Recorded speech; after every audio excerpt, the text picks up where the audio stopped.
Sure. I'm going to play a video for y'all in honor of today, which is World Creativity Day, before we get going on the event. So,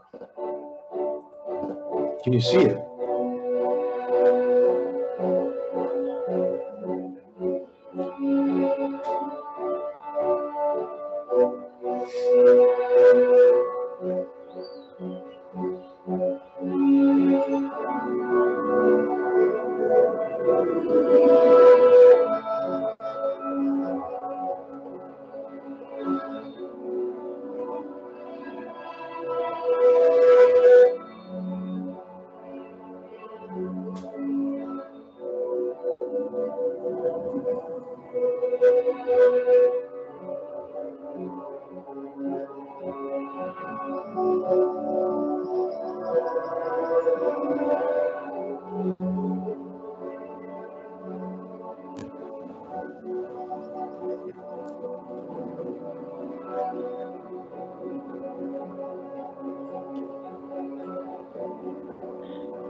So you'll notice if you see the,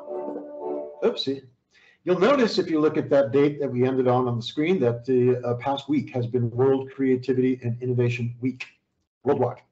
And also that today, the 21st of April, is World Creativity and Innovation Day. So in honor of that, I'm wearing this crazy shirt, which has creative words on it and stuff. But really what's important about today, especially for people, you know, in this network, you know, I've been involved with this network like most or many of you for a long time. I've known Colleen for a long time. And Colleen is a true creative thinker in this world. You know, she's done so many innovative things. And even this meeting we're on right now is really an innovative approach to how to support business and you know, make things be different. Right, and change the world and change the face of things.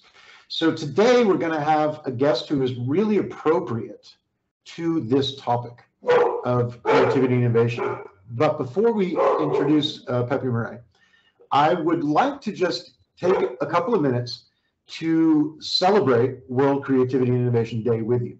It's a really rare opportunity because, of course, like most days, it comes once a year. And today is the day, and we happen to be here together. So I would love to hear from one or two of you what you hear when you hear the word creativity. I know that often on Teams we get real quiet and hide away. Right now I literally can't see any other person. But please do feel free to either raise your hand and share with us what you hear when you hear the word creativity and innovation, or just type in the chat if you want to. And maybe even come on screen and say hello. Wendy, can I pick on you since you were already on screen?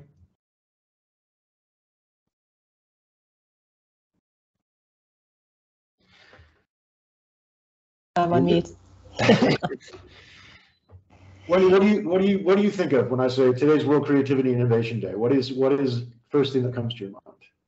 Goodness, well, in the space that we're in, I mean, we deal a lot with corporates, and one of the biggest challenges that we face at the moment in corporates is meeting overload and too much in our diaries. And the challenge in terms of creativity and innovation is that you need to have space and time to be able to create and to be able to innovate.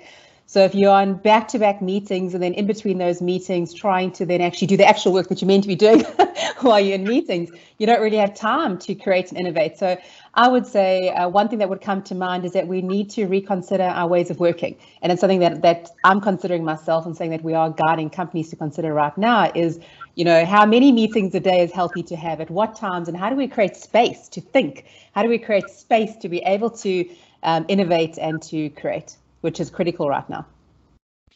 Wendy, that was a great, that was actually a perfect thing to say, because, you know, the first thing you thought of and you're somebody who is also working in a lot of ways with creativity and innovation with a lot of organizations.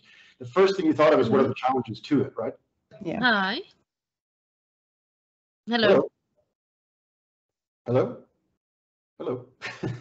First thing you thought of is what are the challenges to it, right? What are the things that you find get in the way of it? And today, right, and you're totally right, there's so many things that get in the way of it. You know, one of the New York Times put an article out last weekend that talked about the challenge we have around creativity. And one of they talked about the big challenge being that we actually think of creativity subconsciously and secretly as something not good, right? They put it on the level of agony as a word that they associate with. Right? Wow. And it's our gift as a species, the size of our frontal lobe, our ability to be able to create, which we don't utilize.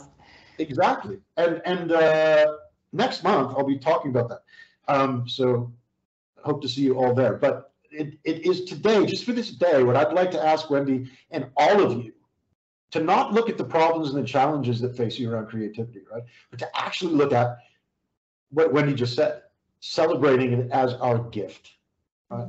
As the gift of us as human beings. Right? The only thing I think, the only thing in the world that has more creativity than us and the ability to innovate than us is nature itself, right? But all the animals in nature besides humans, I mean, they just don't have the depth of ability to create. So my request is, please, to all of you, take today to celebrate your creativity. Look at what it is you're doing right? Look at where in your life you're being creative and, you know, do it more. And just really celebrate the creativity of yourself and people around you so that you can actually just appreciate it for the day and not worry about what's in the way of it. Thanks, Wendy, for sharing that. Really appreciate that. I'm going to be having a webinar later today at 5 p.m. And at the end of this, I don't want to have it mess up with you, but at the end of this, if any of you are interested to know about that, it's how to help leaders use the tools of creativity and innovation to improve the results we get with our clients, coaching them or whatever, or internally in companies, all of that. But what I want to do now is introduce to you one of the most perfect guests that could possibly have been booked for World Creativity and Innovation Day. And when Colleen booked him, she did not know that that was what today is.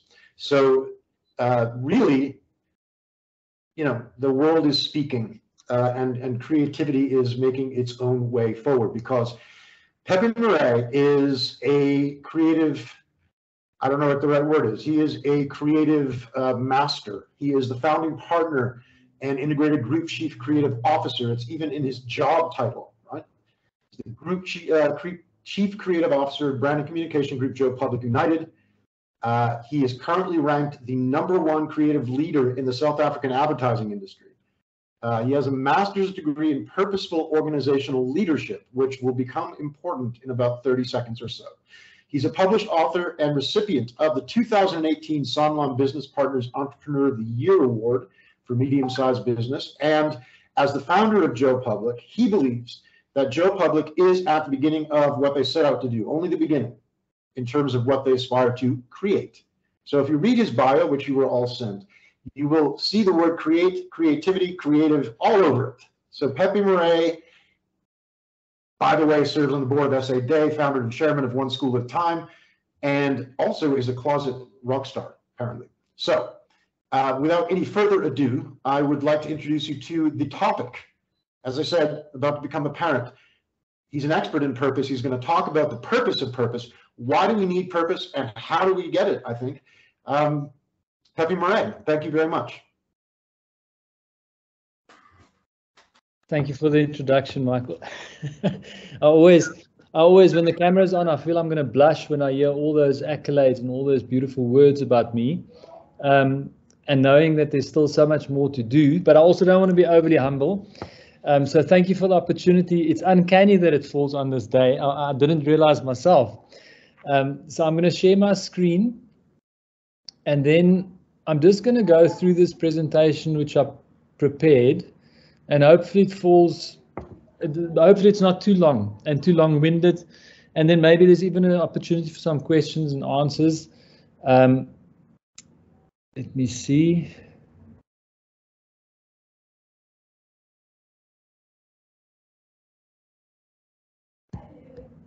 Can everyone see my presentation?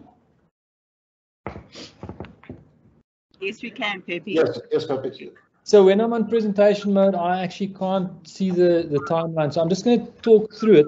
I love that question. What is creativity? I quickly made an amendment to my presentation, because if I was given $10 for every time someone said they're not creative, I would be retired.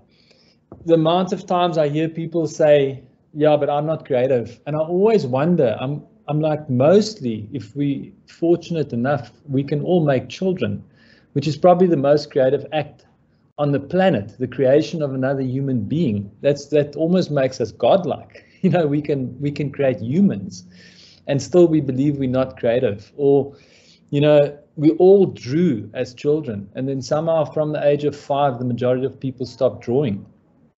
You know, it's innate in us. It's part of our natural beingness is to be creative. But I've also thought, like, this question about what is creativity, you know, art and dance, you know, writing songs, writing music, they're all subsets of creativity. They're art forms, they're subsets of creativity. But often when I think about creativity, I think it's the ability to think, to really think. You know, there's this funny quote. It says 2% of people truly think, 3% think that they think, and 95% will rather die than think. So for me, creativity is actually the ability to think about problems and to find solutions. So I love that question on this day. I'm going to talk about the purpose of purpose. It's quite funny when I put it together. It's like a funnel of thinking that then lands on like 1 or 2 slides on what's the purpose of purpose. There's a huge rationale and setup to get to the answer of what is the purpose of purpose. A question and a subject matter that's fascinated me since 2007, since I discovered this insight. A lot of talk in the business world on purpose since 2010 globally. You go and Google business purpose, you get like 1 million articles. So there's so much talk about it. I'm not always sure if we're really clear on what it means. I just looked at the dictionary definition of purpose, which says it's the reason for which something is done or created, or for which something exists.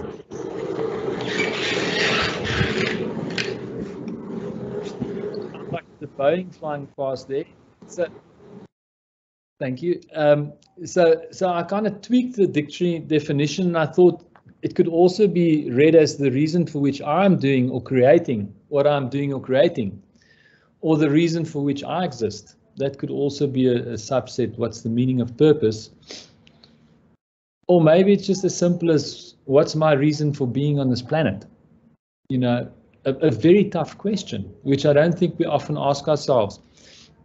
Or if I put it in the business context, and then again, a question not often asked, what is my business's reason for being on this planet?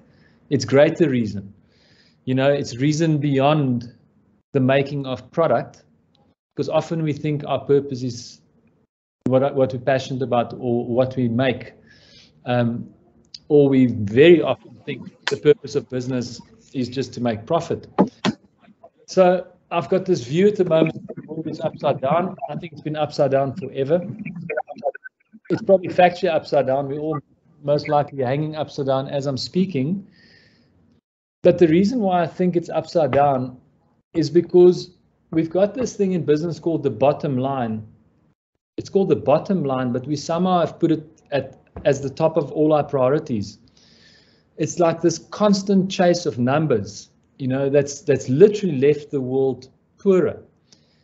There's this huge chase quarter to quarter for targets and growth and just more capital. But if you look at the output of it, the true output on a mass scale, it's literally left the world poorer.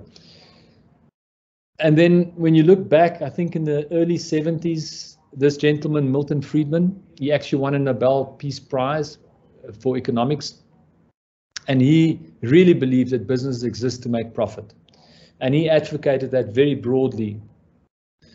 I was very fortunate quite a few years ago to travel to Europe on vacation with my wife and our little boy, and he was the next year going to do Egypt, the pyramids. So I took them to see the Great Pyramid of Giza.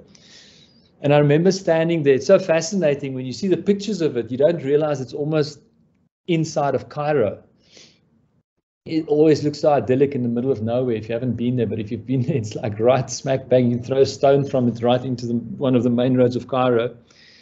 But I remember, I'll never forget, I was standing there and our guide was speaking to the construct of the pyramid, 3 million blocks, 1.5 tons each, the size of a small or like a medium SUV, and apparently built by 150,000 slaves, all for the benefit of one king, because that's his grave. And the thought that came up for me, and it's just our creativity works, these thoughts, they just randomly come up, the interpretation of knowledge and like a shift on it was, it's the pyramid system, it's the capitalistic pyramid system, you know, and 6,000 years later, we still operate very much the same way in business, that we've got all of our people working for us, and if you're sitting at the top, you benefit the most by the sweat and the blood of your people. And in this world we live in, I've got this sense that we've made it all about logic. You know, it's all about what sits between our ears, the brain matter, the grey matter. You know, there's just all this logic, and we somehow have forgotten the magic. You know, the heart, the wisdom of everything below our heads. So it's all head, no heart, and it's left me often, well, I mustn't say me, but because I've got a very, very positive outlook on life, no matter what. But I get a sense when I deal with people around me, there's this really heavy burden that we're pushing up the hill.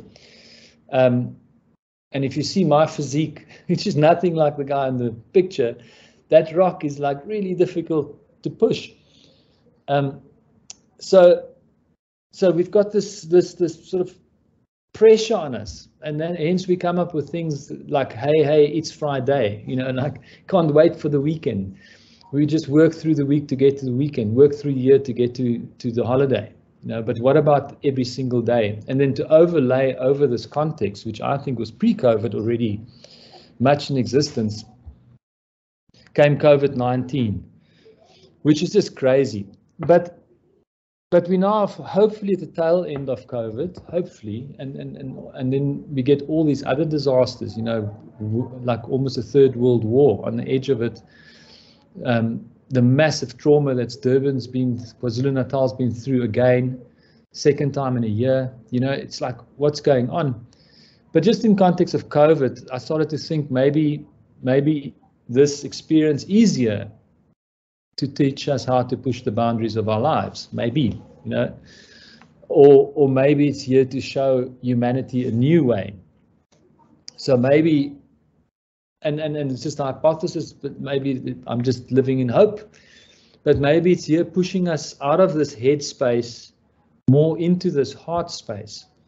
And I'm very much focused on balance. I'm also a pragmatist, creative.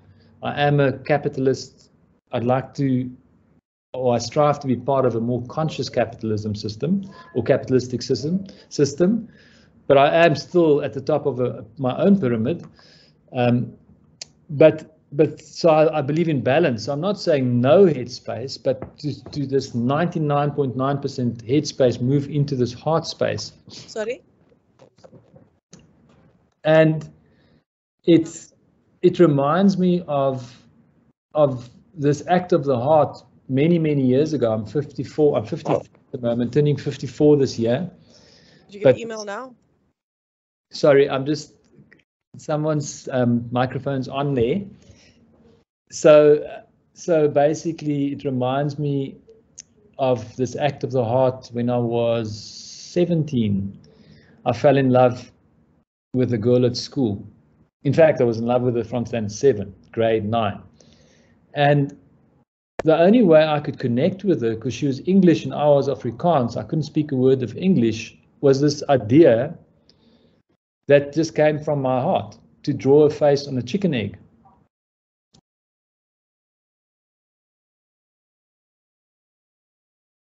You're on mute, Pepe.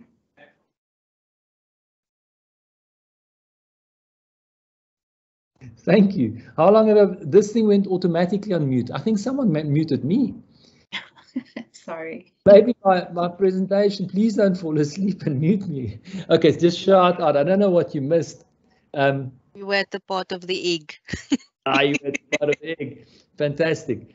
Okay, so I'm back. So basically, I mean, this was my heartfelt strategy. There was no logic here. This is completely a magical thought. I'm going to win the heart of a woman like by drawing her face on a chicken egg. I mean, that it makes no sense, which I did, and I gave to her, and the strategy worked, and that relationship resulted in this beautiful boy, who's our son. He's now 13. This picture was probably taken when he was about 8, 7. So just how that act of the heart led to this magnificent creation. It just fascinates me, the power of that gut feeling and what it resulted in. And if some rich Middle Eastern sheikh came to me today and says, I'll give you $5 million for your child, I will say no. And if he says 5 billion, I will still say no. So I'm factually actually a billionaire because of the value of this child and because of the value of an act of the heart. And we don't see the world like that. We don't see that value as clearly as that. The business that I founded with my partner in 1998 was a complete act of the heart. This idea of takeaway advertising, let's create a takeaway advertising, a restaurant where you can buy rare, medium, and well done ideas off a menu. And you pay us for our thinking and not for our time. And it was just this idea that excited us so much that we gave up our jobs and started with nothing, absolutely nothing. And today, looking back 24 years in the making, having a very substantial and sustainable business that adds a lot of value to all of our stakeholders, just an act of the heart and what it resulted in. And it makes me think that I've never in my life experienced butterflies between my ears. So even when I'm asked to do a talk like this, I still get butterflies, but I can promise you they're not in between my ears, which again to me point towards the wisdom. We feel it in our gut. It's like down here where our real deep senses happen, not negating the importance of what happens between our ears, but it just points towards the biggest decisions in my personal life coming completely from a different space than my rational thinking mind. And when that girl who I drew her face on the chicken egg left me, because I went back in the old system, I went to the army for 2 years, and I've got this saying that I keep on repeating whenever I have the opportunity, and it drives her mad because we've been together 35 years now, and I still say it, that I went to fight for the safety of my girlfriend and her boyfriend because she went and found herself another boyfriend.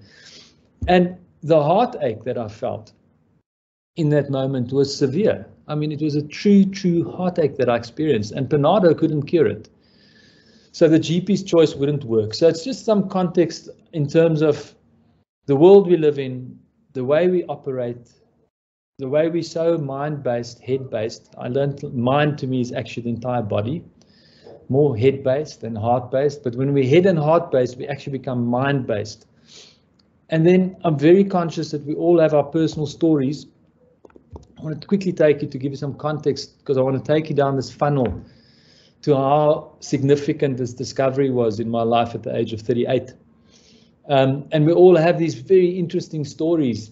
And we often think, this story is by no means as tough as the majority of South Africa's stories. So it's not a special story. And then I also know that some people's stories might sound so rosy, but I've met people who have never heard a parent say, I love you in their lives. I mean, that must be so harmful to a child, even in adulthood, to not have experienced love. So sometimes you could come from the richest home and never have experienced love, which is damaging. Or you can come from the poorest shack and experience immense love and have a great, great life because of it. So I was born into the home of a very crazy Afrikaans alcoholic, the black sheep of his family. He was crazy for guns. He was like a maniac, like with guns. I witnessed some things that it truly astounds me today, having a young son of 13, to think what impact that would have had on him if I had to behave like this. He tried to shoot my mum when we were 3 years old. He once actually tried to shoot someone in front of me and he missed the person. But it was like a miracle. And because of that situation, I started working at a very, very young age, delivering newspapers and working on the weekends at a cafe. And I loved it. It gave me freedom. I didn't feel like a child worker. I was 11 years old when I woke up in the mornings at 5 o'clock to go and deliver newspapers, 11, 12, all the way through to 18. And then Saturdays and Sundays I'd work in a cafe. And it gave me this work ethic, which I'm trying to break at the moment because I love so much what I do. I can become a workaholic quite easy. So I'm trying to work towards a little bit more balance there. But I just, fortunately, I love what I do. This is the chicken egg girl who I met at the age of 17. And I went to the army for 2 years after matric. And because she left me for this English guy who could play guitar, I decided, well, my strategy, and that's why I'm saying creativity is the ability to think, because these are strategic thoughts, thinking that are actually a hell of a creative. Because I'm going like, okay, you left me for a guy who can play guitar. That's your reason. So I'm going to learn to play guitar in order to win you back. So I used those 2 years to learn how to play guitar, which was amazing because I didn't even know I had a talent to play guitar. And it turns out I'm a very good guitarist, which then led me into becoming a musician in my part-time for literally 16 years of my life, playing anything from street concerts to club concerts, 2-3 people to 300 people to, I once played to 2,500 people. And it was like that instant from zero to hero feeling when people respond to original music, which is also another act of creativity. And I very much learned out of that experience that the worst thing that can happen is the best thing that can happen, because that broken heart led to amazing content for music, because you always write songs about like liar and girls and all these things that you're angry about, and they turn out to be really, really cool songs. But it also led me into this closet career. I almost gave up advertising for music because I started loving it so much. Fortunately, I didn't, because I really ended up, advertising is probably my first love and music is my biggest affair. But this insight just kept on playing out in my life, that whenever something really bad happened in my life, and not in the context of death, I haven't experienced, I lost my dad, but I didn't have a great relationship with him. But I can't apply that aspect yet, and I wouldn't like to. But in everything else, including taxes, I've realized that the worst thing that can happen is always the best thing that can happen. Post the army, I gave up my rifle, my R4 rifles, my little wordplay for 4B pencil. I became an artist. I went to art school and absolutely found my passion. I was quite insecure at this stage because I wasn't really good at anything, and when I found art and I was so excellent at it, so naturally talented, so it was such a latent talent within me, and I completely discovered it as an act of the heart again, because I wanted to become a civil engineer, but I didn't have the grades at high school to become a civil engineer, and then I just by chance discovered art. And I was so good at it that I realized I want my own business by 30. I got into advertising because of it and worked for 6 years before starting my own business with my partner. And this is the logo of our business. I always joke, it's a toilet sign. It's a little Joe Public man. We like to say it's a unisex, but but it's probably seen more than the Coca-Cola logo all over the world. You'll see it at all airports, all hotels, anywhere you go, you'll see this little logo of ours. But it actually means that we wanted to create advertising for the man and woman on the street. That was our intention when we started the business. And then 1998 to 2006 was incredible, epic growth journey for our business. But then my own COVID crisis started long before COVID. And it happened with me coming from an Afrikaans background and a very, very old South Africa, and what comes with it, almost a racist upbringing. I always believe that no one's born a racist, you're conditioned. And it took me many years to grow out of that conditioning. And I still have certain lenses, you know, that I have to work on constantly because of that first 2 decades of conditioning. But I was very firm in our business, which is a highly diverse business, that I will be intolerant to racism. And I had a very senior person that was a racist who I fired. And this person then went and worked for our biggest client. And 3 months later fired us. And at that stage, that was 50% of our business that we lost overnight. So an act of integrity led to losing half our business, which was the beginning of the end of our business, because over the next 2-3 years, we didn't properly recover. We didn't have cash flow, and we entered the 2008-2009 recession with no cash flow, and pretty much went bankrupt.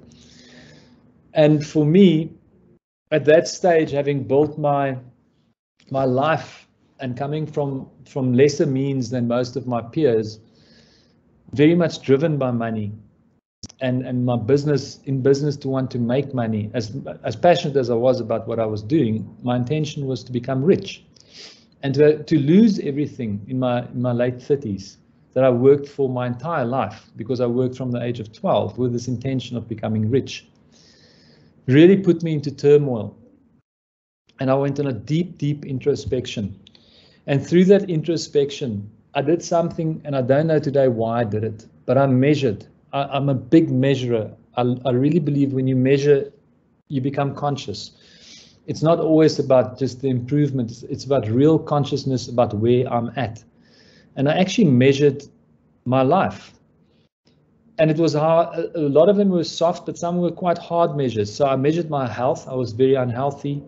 My relationship was not great because of just everything that was going on in our lives.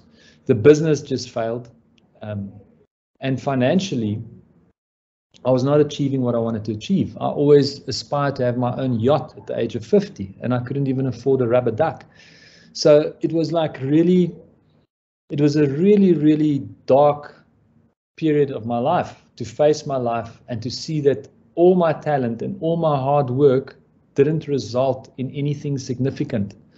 And I had a little corporate social investment project called Rock for AIDS that looked from the outside like I was doing something in service of people, helping AIDS orphans. So I'll organize a rock concert once a year with some bands, raise some funds. The net profit was only 10,000 Rand per year, and I'll donate that to a little orphanage. But when I reflected on it, I realized I was completely and utterly doing that just for my own ego's sake. I really did not care about those children. That was just an act to look good in front of other people. And it was just an act in order to get me on a stage and to look good in front of people playing music. And it netted out at nothing. And through that process, through that time of my life that I was in, and which is why I always share it, because why do we have to go through such deep valleys in order to find the light? You know, it's like a human nature. I don't want to change unless it really goes bad. And on Friday, 12th of January 2007, I found my life's purpose in a very interesting way. It was such an incredible experience. It shifted me so radically. I would never have expected it. I was so arrogant at that stage going into it. And it came in one word. So this is the first big insight I want to plant today. Is this idea of purpose starts with one word. within every single person, within every single business is my deepest belief today, which is why I call myself a purpose advocate. You won't get me off this rhetoric of mine. And in that instance, I moved from one city to an entirely new city, and I'm quoting a beautiful book called The Art of Possibility here. And I moved from the scarcity way of living, this self-service way of living, this wanting to be rich, into this sort of service mode of life, generosity, giving as much as I possibly can without not being sustainable in my own life. And what happened was, when I did this, is the entire model changed overnight. You know, well, overnight's a little bit overclaim. I would say over a period of 2 years, my life shifted radically. That CSI little project of mine went from 10,000 Rand to 110,000 Rand the next year, to 1.5 million in the third year, to like an incredible obscene amount of money flowing into my non-profit endeavors that I almost can't explain, you know, because my approach became so much closer to nature. And I wrote a book on this experience. And I'm not trying to sell you a book at all, so I'll give you the nugget of the book. All you need to take out of this entire experience that I had in my life is this model that I came up with, which is again the act of creativity. It's just a thought. But I was very intrigued. You know, my sister's oldest son is called Jean-Pierre, double barrel name, but we call him Johnny. So we tend to shorten our names in this world. We tend to take natural shortcuts. But we are each given our human name, and it's all about what we do. It's all about the material, and it's all about serving self. And I realize that's 50% of what's available to us. And I'm definitely not saying this is bad, because we have to sustain ourselves before we can truly support and help other people. We have to be self-sustainable first. You know, that's why when the plane falls, you give yourself oxygen first, so you can save the person next to you. So I'm not negating the importance of being human and the importance of self-service, but it is only 50% of the game. And as a high-performing individual, which I've been my entire life, post-school, I love maths. I didn't do too well at school, but I aced maths. I love maths and music. So I can't take school, but I worked hard at school in terms of outside of school, making capital. But in general, I'm a very high-performing individual in everything that I do. So I did a quick little mathematical sum that if I'm an 80% plus performer, but I'm only playing 50% of my life, then at most my output will be 40%, which made sense because I went, okay, so that's why my relationship is at below 40%. That's why my health is below 40%. That's why my business is below 40%. That's why everything I'm doing is below 40%. It's not at the lack of trying. It's my intent that's wrong. And if you look at the true makeup of what we are as people, we are called human beings. And we forget that. It would almost be more serving us better as people if we were called being humans, because then we'll just shortcut ourselves to beings and we'll acknowledge that we're actually beings. We are far greater than just human. We are human beings. And on the being side of each of us, there's a being name for each of us. And I believe this to be 100% true. And of course, that's only my belief. I'm not necessarily right, but that is my belief. And then it becomes about what you be, and it becomes about your greater cause, and it becomes about serving others. And when you do that, it unlocks the other 50% of your potential. So now you see the balance. So it's not about the one or the other, it's about both. So you don't give up the one and just become completely the other. It's a very, very subtle shift, but it becomes both. Like that, serving yourself becomes about the example you become to serve others while you're serving others. It's a very, very subtle shift. And I always love using nature. I've got this beautiful tree right outside me on the left-hand side here. And, you know, when I look at the tree, that's the English name for it. I know it's got many other names in terms of language, but if I use English, the human name is tree. The being name potentially could be life, because it makes oxygen, or it could be shelter, because it gives shelter to little birds and animals, or whatever that purpose of the tree is. It does not just have the English name. So just like we each have a first name, birth name given to us, we each have this being name within us that is undiscovered. Jane Goodall famously said, I read this actually, in an article by her, just like humans are human beings, monkeys are monkey beings. Fascinated me. I became a vegan because I couldn't eat beings anymore. And I'm not advocating that lifestyle at all. It's just the way my journey and my path works. I discover these insights and then I sort of make these massive changes. And I love change. I love change and doing new things. But what sparked a new thought out of her thinking here was I asked myself, can a business be a business being? So if human beings, monkey beings, dog beings, cat beings, maybe businesses are business beings. They're created by parents, founders, originally, like you spawn a child. And we think that they exist for this reason to make money, but maybe they are far greater than that. Maybe it's very limiting to think it exists just to make money. That's such a limitation, because there's 8 forms of wealth, and money is only one of those 8 forms. And I started wondering, can a business have one word at its core, a reason for being, a purpose beyond product and service? It was just my thought process back in 2009. And as an example, it would be, I was fortunate to help a little beauty salon in Durban last year. And I thought about it, you know, if you have a beauty salon, that's, let's say you're painting nails and you do hair and you know, just really sort of serving your customers coming in there with beauty. You might think, if you give it some thought in terms of what's the purpose of my beauty salon, you might think that it's beauty. You might think, okay, that one word is beauty.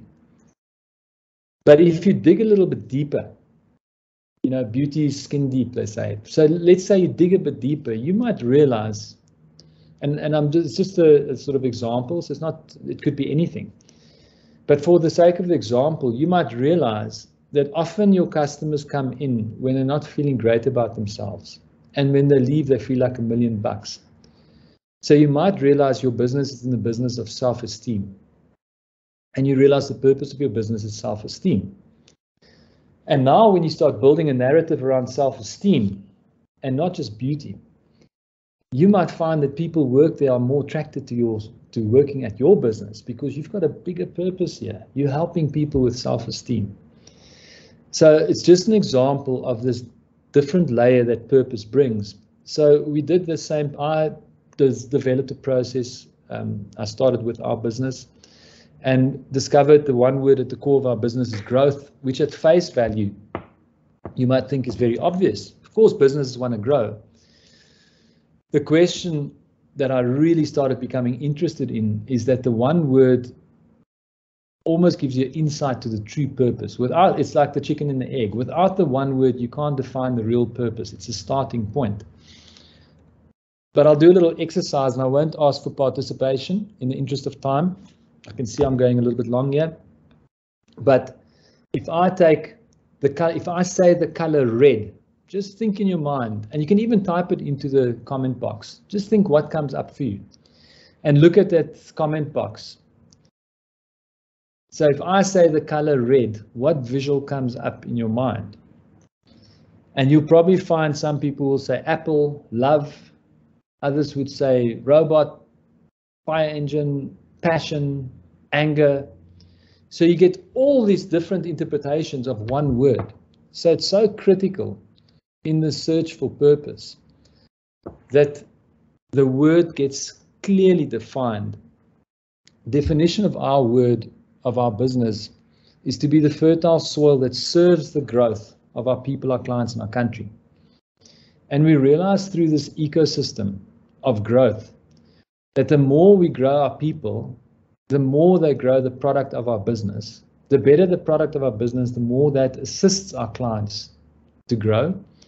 And the more we all collectively do this, the more we assist our economy to grow, albeit on a small scale. So it gave us such an incredible strategy for our business, which I believe is what held us. It's almost been our rudder through the last 2 stormy years. It's core to every single decision that we've made, and that kept us not plain sailing, but very firmly in the driving seat of our ship. So such a fascinating, powerful strategy for creative business. And the how we do this is, of course, through our creative product. But the why we do what we do is to serve the growth of our people, our clients, and our country. And it just gave our business a higher level reason for being, and just such high level of engagement. Challenging at the moment because of this time that we're living in. But what it did was it actually replaced the bottom line with purpose, which changed the vision of our business, which completely changed the value set since 2009. We attract a very unique base or type of person into our business. I was discussing it with one of my leaders yesterday, one of my young leaders coming up the ranks, where we just realized really down-to-earth people that we attract. Very, very down-to-earth culture within the context of where we ranked in our industry. Definitely has shifted our product and our goals, short and long term. Definitely daily shifting our systems, how we change them, how we refine them, how we better them. And our strategy, it's core to our strategy. It's in all of our marketing, our PR of our business. We talk the story of purpose and growth of our people, clients, and our country. And it's led to an abundant bottom line. It's actually, for the first time in the last 4 years, the business is becoming more abundant as more and more people slowly but surely get onto the bus. Because it's one thing to say that you are purpose led. It's another thing to lead with purpose. You know, talk is easy. Action is a big thing. So to really act on purpose that's why I'm saying we're at the beginning of a journey, because we're only now starting to deliver on our purpose as a business. And slowly the business went all the way to the top. But I'm adamant that we remain firmly with our feet on the ground, because there's so much more to do in our industry, in our country, and in this world that we live in. So rather than a prince, we strive to be a sage. So key learnings that I want to leave you with in the last 10 minutes. Number one, you know, there's this grade 1 little question, 1 apple plus 1 apple. And most people, when you ask the question, we taught that it's 2 apples. And we forget to think creatively about it in the fact that you can cut open the apple and you can plant the seeds, and that the answer is actually infinite. So yes, 1 plus 1 is one of the correct options, but there's millions of options on this. You can make apple juice as well. So how do we open our thinking to this? You know, 2 plus 2, I taught my child very well. He's doing well at maths besides the way I taught him. But it is 4, but he also came up with the fact that 2 plus 2 is 22. And the best little creative solution he found for 2 plus 2, and he was at that stage no more than 7 years old, 8 years old, quite a few years ago, he came up with this one, is love.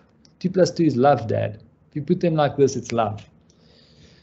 And 4 plus 4, similarly, is 44, but if you put them like this, if you turn the 8 on its side, it's actually like burglar's glasses, like, you know, little burglar mask, or even the infinity sign. 4 plus 4 is infinite.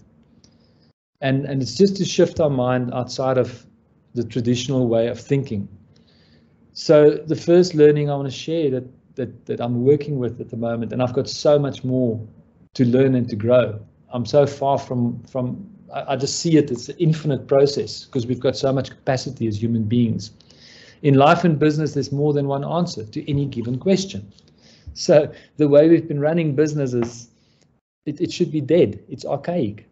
This idea that it's just about shareholders and making money for few is dead. There should be a new sustainable way of running businesses, and I believe that's purpose. Key learning number 2, there is a one-word person within every single person and business on this planet. I have no doubt in my mind. It's just taking the time to discover it. Key learning number 3, I'm nicking this from this beautiful book. If you haven't read Phil Knight's book, the co-founder of Nike, Shoe Dog, eloquently written. He was post 70 years of age. So it's a really wise, insightful read. The best nugget in this book for me, and I'm not sure how many people almost when reading it understood it so clearly, the genius of it. He says, we all understand the function of blood in our bodies. If it doesn't flow, you die. But if you ask me, why do I exist? I don't answer to make blood, which is so brilliant. We all understand money is the lifeblood of business, but we don't exist to make blood. It's a natural byproduct of something completely different. Key learning number 3 is that business has a greater purpose beyond product, service, and profit. That is a fact. And if you take the time to do the work to discover it, and then take a decade to learn how to implement it, because that's factually how long it takes.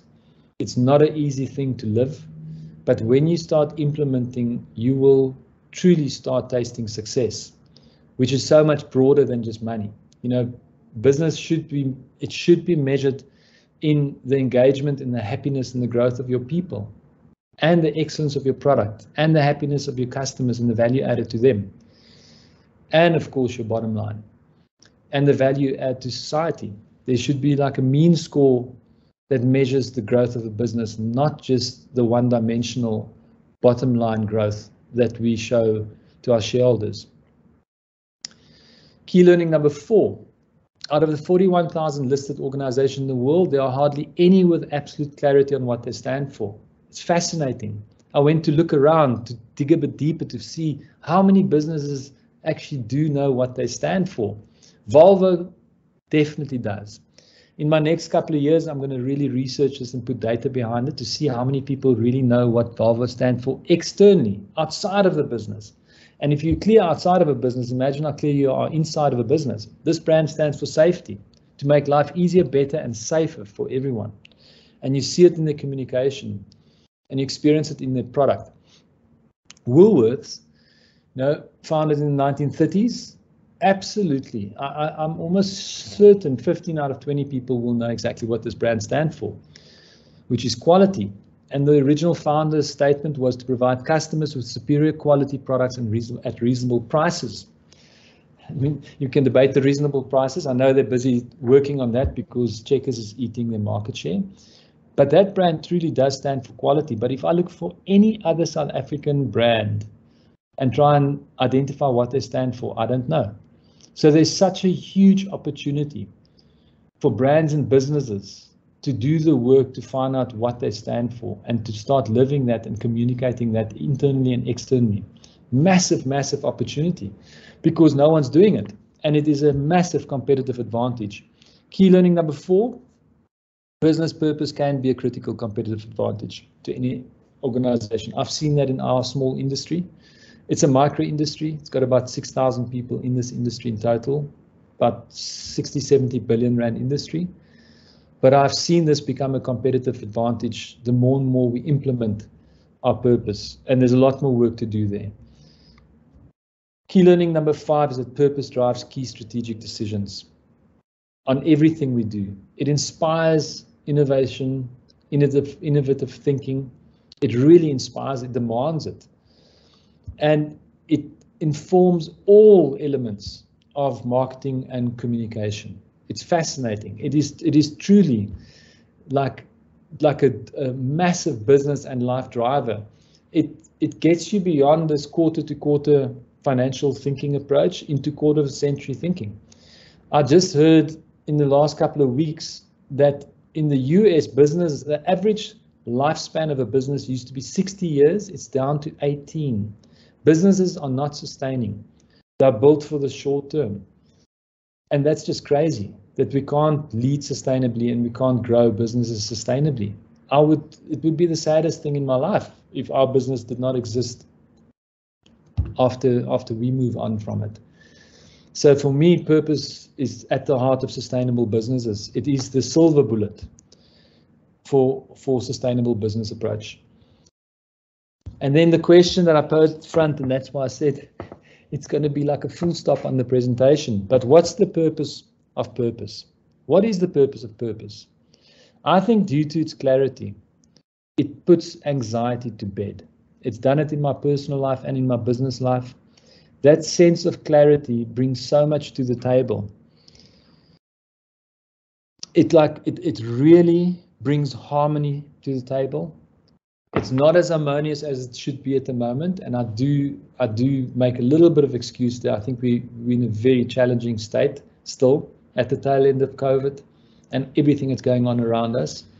We are being shaken up a bit, but as a rule, when I get a little bit worked up about what's going on and I center myself back to purpose on a personal level and on business, it brings more harmony and happiness into life.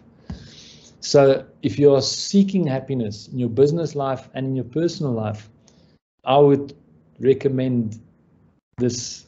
Start asking why. Why do you exist? Why does your business exist? So in conclusion, as an ex-smoker, I smoked for 18 years and it said on the box, smoking kills, and I would still light up a cigarette. So knowledge is not power in my view. Knowledge is just knowledge. It's only when you apply the knowledge that it becomes powerful. So I've shared quite a bit of my thinking, and thank you for the opportunity, but it comes down to the application. Oliver Wendell Holmes said, most of us go to our graves with our music still inside us unplayed. And then Mark Twain beautifully said, the two most important days of your life are the day you are born and the day you find your why. So I will leave with that last cliffhanging question, like, what is your why? As a business leader, as a leader of your own personal life, it's a very, very important question, I think, to start asking at this phase of what we're going through. So again, thank you very much for the opportunity. And yeah, if there's time, then I'm very happy to open for some questions.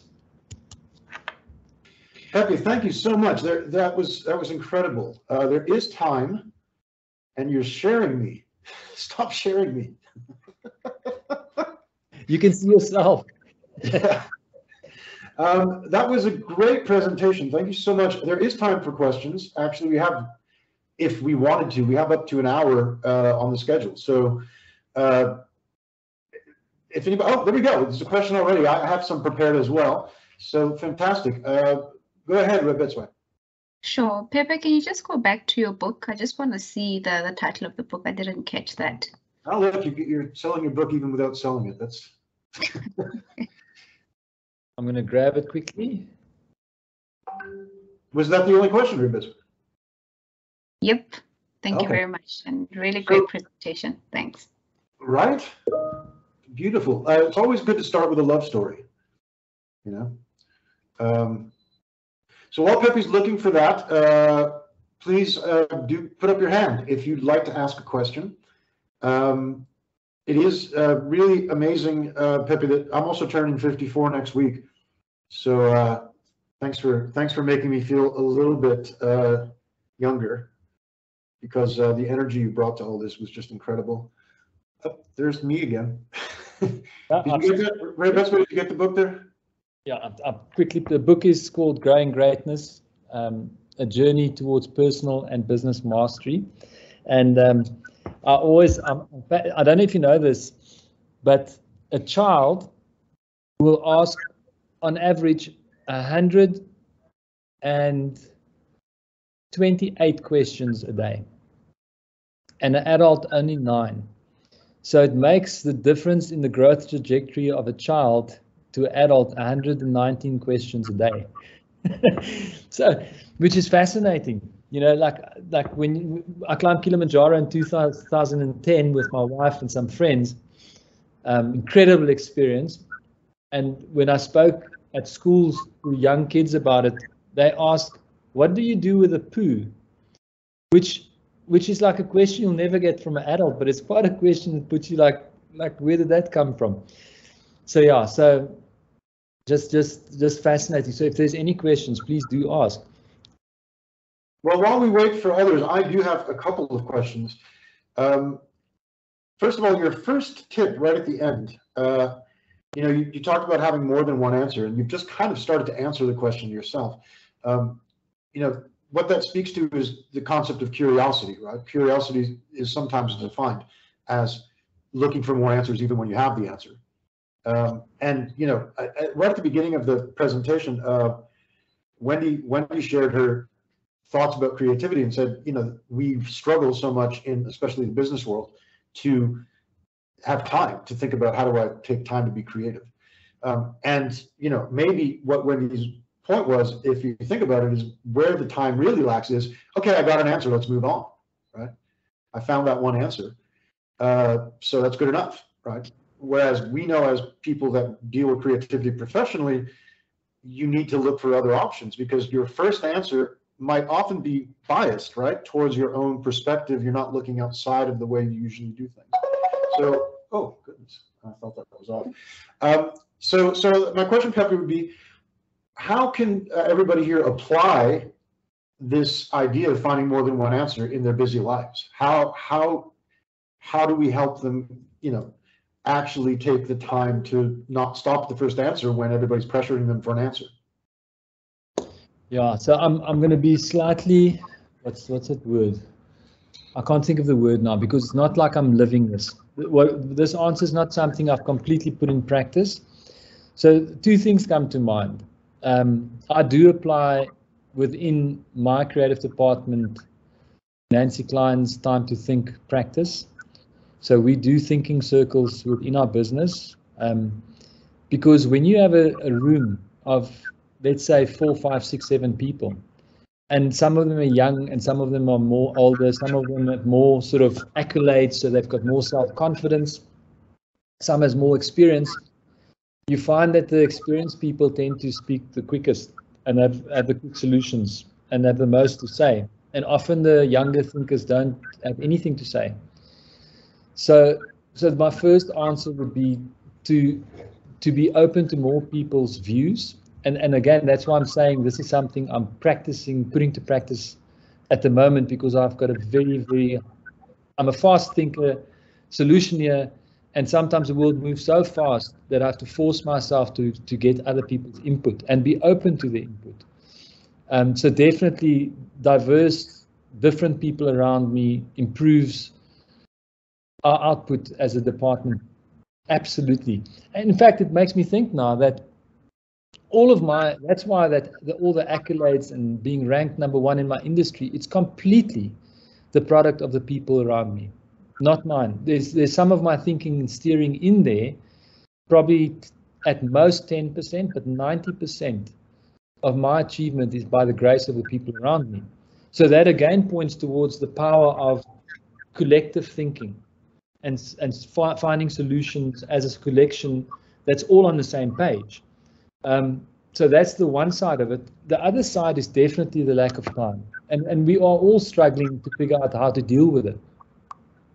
I was chatting to Wendy, I think in the yesterday even, about people really starting to feel burnt out because this new way of working is in this digital 2 years that we've been through has been severe. You're jumping from meeting to meeting without any breaks.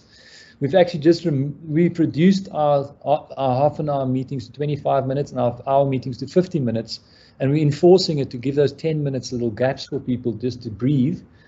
But I do think what I'm working on at the moment in order to create more thinking time is limiting my tech time, and not this sort of tech, not being in a conversation like this, but WhatsApp, social platforms, those things that are actually, they become quite a poor habit. I'm really limiting that time severely to create more time to think, to be more analog more often. I don't say digital is bad, but you need to create like a space for it. in order to create more thinking time. And then the last thing is there actually is enough time to do everything we want. Depends on how much you want it. You know, if you go to bed at 8:30, you can get up at 4, and you can put in a half a day before people even normally get to work. And that half a day does not have to include working. You know, whether that is your exercise or your meditation or your thinking time or your planning time. I do think we use lack of time. We can fall into the trap of making that excuse. If you really plan proper, there's enough time over time to do everything we dream of. Yeah, they do say that time and money are the two worst excuses in the world, right? We all have the same amount of time, and like you've shown in your story, you know, sometimes losing all your money is the best thing that could ever happen. Yeah. We have a couple of comments I'd just like to share with you. James said that your personal story brought a lot to the learning, and that being, you know, that so much more being just makes sense. I think I'm still hoping we get another question from the audience. There's a lot of comments thanking you and saying how great things were. And we have a question from Monique. We have a winner. Okay, Monique, go ahead. Hi there. Hi, Pepe. Hi, Michael. Pepe, I've listened to your story and it totally makes sense, and it actually motivates me to make that move also to change. But you know what? I have a situation, or personally, where I'm in a space, you have the ideas, you have the thinking, but you, I might say, too lazy to put it on paper.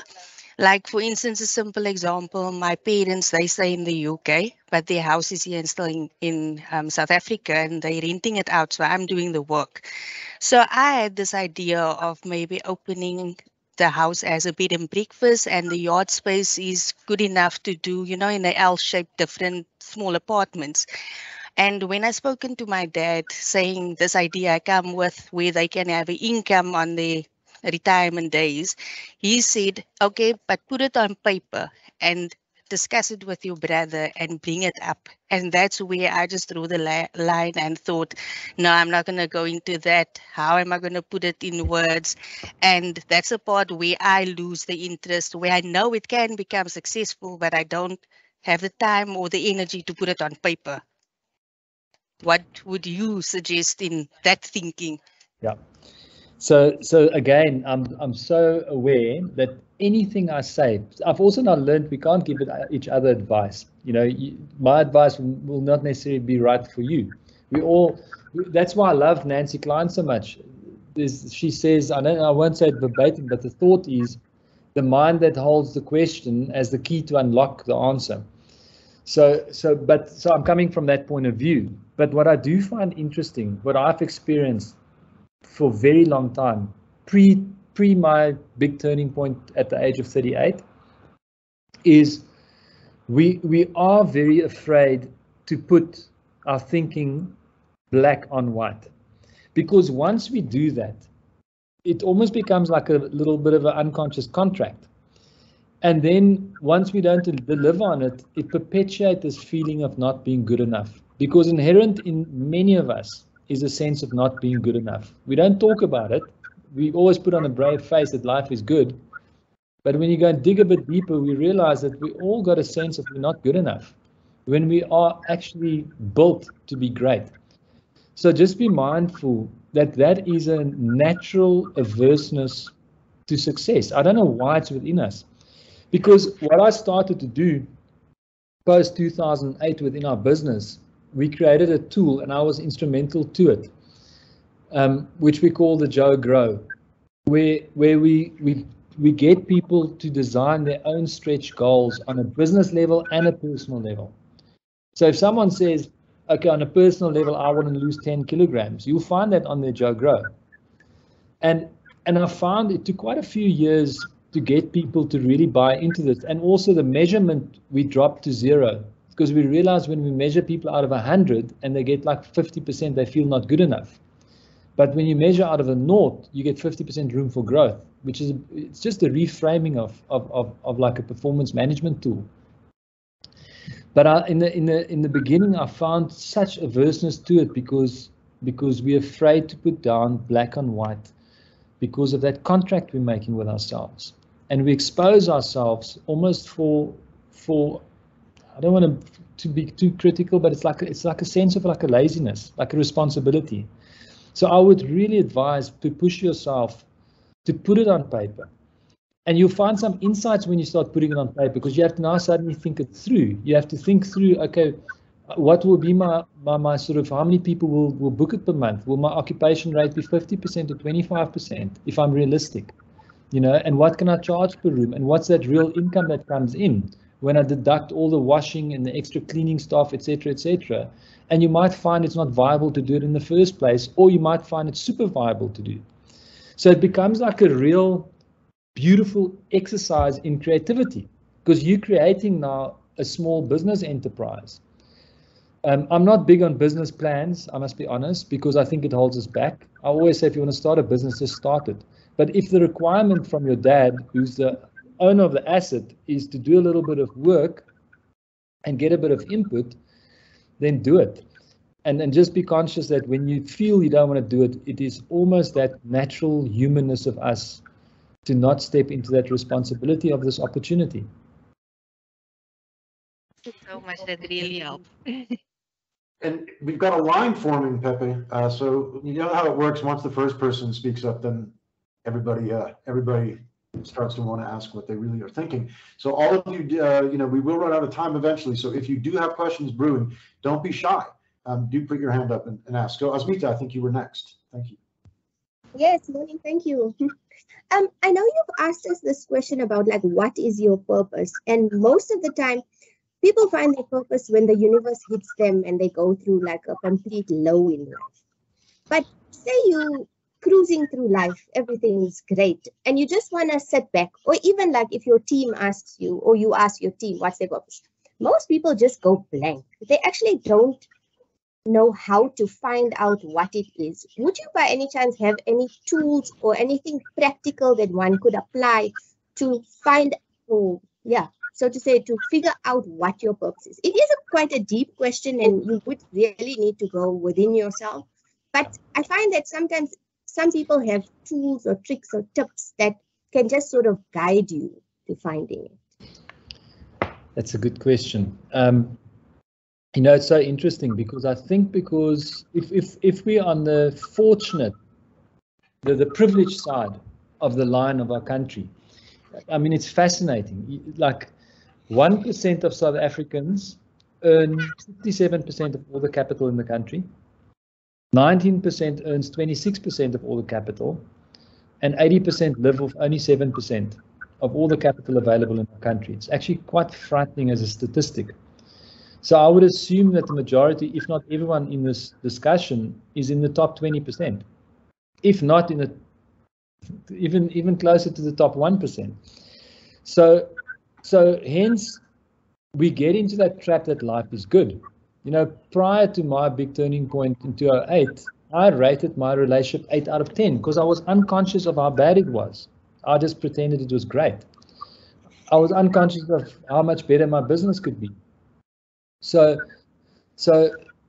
the barrier is that unfortunately it takes you to go into like a brick wall to start looking for change, because you know we live weekend to weekend and life is good, but life can be great. And in my experience, that clarity of why I exist, if I have to really share what it is significant. That's why no one can take me off on every single aspect of my life. You know, there's 8 forms of wealth. It's a beautiful insight that I learned from a workshop I went on to in Toronto. And I've worked for 15 years. Well, it was actually after the fact. For about 10 years now. It was 2014 I discovered this insight, the 8 forms of wealth. And I started working on all 8 forms, not just on the money side. And they spectacularly changed my life. But you need help to find purpose. There's many different ways. I know a business executive, CEO of a big company that went to Tibet and meditated for a week and found his purpose, and he gave up the corporate life. And he became like a coach. And he takes people on these incredible trips to Tibet. And he's made a really successful business out of it. But he had to find his purpose first. There are really progressive workshops in that space. If anyone wants to drop me an email, Pepe at JoePublic, Pepe at JoePublic, JoePublic.co.za, I can share some insights on very progressive workshops.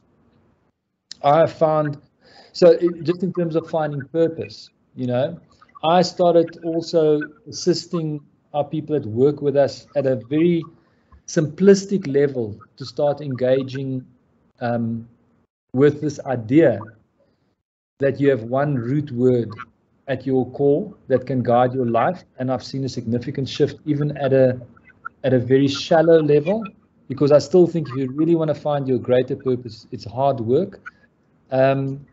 It's not something that's just going to come if you logically think about it. You need a process. You need a process. I found, you know, there's so many amazing processes. There's Brandon Bay's journey work that's super progressive, but people don't engage with it because it feels a bit strange. You know, there's NLP, which I know Wendy's here. You know, Wendy's my NLP coach, and the shift has been significant. Whether that will help you to find purpose, I'm not sure. But I think when you start engaging in bettering your life and in bettering your conditioning, the right solution will find you naturally. I think when you open, you know, in fact, I definitely know this. Like when you start opening your mind to this, just when you go like, you know what, there could be some truth here, and you start seeking that truth, the truth finds you. That's almost a law of the universe. So how it finds you could be completely different to how it found me. But you need to start opening your mind for it first. So the mere fact that you even ask is already a step in the right direction. Thanks, Pepe. So Pisa also has a question. Good morning, everyone, and thanks, Michael and Pepe. This has been really, really inspiring. The question that I have relates to one of the hints that Pepe had shared earlier, where he said one needs to move from scarcity mode into generosity mode. And I think it's something that resonated with me quite a bit because I've seen it playing itself out in my personal life. But I think more specifically to today's session, I'm very keen to hear how you have applied this in business in terms of how you engage with your clients in the negotiations, in your service offering, etc. Are you able to share some light on that? 100%. It's a great question as well. Thank you. So I think this generosity is I was a very good person before I found this purpose approach to life. I wasn't never an evil bad person, but I was very driven by money and my ego. So the shift is very, very subtle. You know, I mean, I listened to a piece of content my wife shared with me on the weekend. We were going to the Vaal, and on the drive we were listening to a piece of content. Brilliant. I can't even remember who the person was, but he said, whether you're serving one person or 1 million people, on a universal level, you vibrate at the same level, at the same vibration. Which to me saying that making a difference to 1 or million is not a better or worse. You're doing the same thing in 2 different ways. But what is critical is whether you're truly doing it in service. Because I could be speaking today and my ego could really be enjoying the fact that I'm given this little soapbox. And I could be thriving off, but I know I'm here just to share this thing that I'm really passionate about. And on a universal level, you know, I can go and give money to a good cause and do it in a way that I'm seen, like I used to do with Rock for AIDS. So people go, wow, he's such a cool guy. Look what he's doing. That's not service. So just want to give you that insight that service is a very subtle shift. It needs to come from an extremely deep place of sincerity, but it need not be financial. You know, yes, it can be if you're positioned to help with money in any way you can, wherever you can, but it could just be with having more empathy, which is an area of my life I'm working on at the moment. You know, having more empathy, more understanding. That is being in service of others. As a business, where it really started to show up has been in the last 3 years, where we've made massive strides in terms of measuring the growth of our people, like really being people-centric, that people are really starting to respond and feel that they're truly valued in our organization. Not across the board, we employ about close to 300 people, but a big portion of that population is starting to feel it now, because as leaders, we are really starting to deliver. We really upgraded our HR department, which is called our People Growth Department. So that's really starting to come to the fore.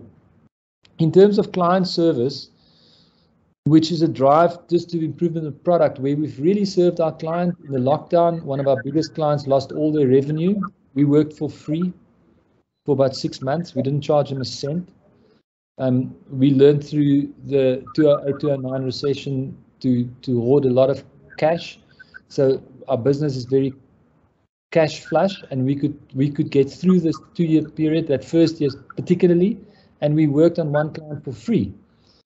Now that level of service, to make that call not to make profit as a business, which cost myself and my partner a lot of personal money, but it doesn't matter because it naturally comes back. So that will be another level of service where you actually, and only because we're in a position to, if you had to do it and suddenly retrench people and go out of business, that wouldn't be sustainable. But we were in a position to give, and that money has naturally come back in last year already, a year later with the same client. So those would be 2 examples, but I do think it starts with defining what that service is. And our service is the growth of our people and the growth of our clients, but for another business, it could be something completely different. I'm trying to think now. I worked with a business now in Cape Town, also quite a substantially larger than our business, probably 3 times, 4 times our size. And I worked with the executive team, and their one word was passion. And their whole endeavor now, the whole blueprint of the company, the strategy has become to ignite that passion within the business, within all their people. And time will tell, because to figure out how to implement this approach has actually been the hardest work. That's actually where the real work comes. I think there's already an unconsciousness in terms of clarity of purpose in this world, but to apply purpose, to implement it is like an Achilles heel. And that's what I'm trying to figure out now, is how to unite our entire organization and really deliver on it. I think we've delivered on pillar 1. We're working on how to deliver on pillar 2, growth of our clients. Thank you, Tapiso. Are there any other questions for Mr. Pepe Marais? It's been some great questions, really dug into what you shared and got you to take us a little further. So thank you for everybody who's asked those. We have a few more minutes left. Does anybody have any other questions? Yep, I knew there'd be more. Go ahead, Monique. Thank you. This is not actually a question. It's just an observation I've made. You said you're Afrikaans boy, but you speak English fluently. Did you go for classes afterwards, or is it the traveling, or is it the business? So I married the enemy. So that's the whole thing. I couldn't speak in the first 2 years when I was with my girlfriend, who's now my wife. My wife's English, and so that was the biggest change. And then yes, the business world obviously in South Africa operates in English. So it's through business, but first and foremost it was through my life partner. Okay. So to be precise, that was a question. I was trying to make it something funny, but really that's what I picked up. And me personally being Afrikaans also, the business world made me speak English more fluently than my normal Afrikaans. Sometimes I can't get to Afrikaans in wording, and then I'm thinking in English the whole time. So yeah, I do agree with you. It's funny how that happens, how you, like, even when I rationalize, so also I'm very strategic. So when I rationalize for presentations and selling work, if I had to do it in Afrikaans, we once had one of our clients, who was it? It was Media 24, it was Rapport. And I had to do Afrikaans creative rationale. I had to write it in English and then translate it because I think in English now because of the amount of English that I do, but ek is heeltemal vlot Afrikaans. Oh, wow. I also had that thought actually when you were sharing your story and you said you couldn't speak any English, and I thought, wow, you've embodied creativity right there, because most people, once they reach a certain age, speaking a new language that well is not easy. One, you had your hand up and it's not up anymore. Did you still have a question? It's still up. It's still up. Oh, okay. I can't see it for some reason. But anyway, go ahead. I wanted to ask Pepe, what would you say to an upcoming young wannabe? And hello, can you hear me now? Yeah. Good, thanks. And yourself?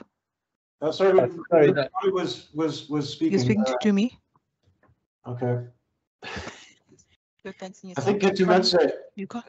Yeah, I've muted him. Sorry, you can go. I can go on mute. No, you can go. You yeah. I wanted to ask, what would you say to an upcoming young wannabe entrepreneur? Well, there's an abrupt and very big question for you, Pepe. What would you say to an upcoming young wannabe? Sure. Okay, so the first thing, there's so many different paths to entrepreneurship. I don't think there's one recipe. So I started working at a very young age, and it gave me that taste of being self-sufficient, being a master of my own destiny. Definitely inspired me. Two of my uncles were kicked out of home at the age of 13 and 14 because my grandparents couldn't feed them. They grew up in the Cape Flats. And those two men also inspired me through what they created in their lives. Not very conscious two humans, extremely wealthy, unfortunately not that conscious, but still very inspirational what they created.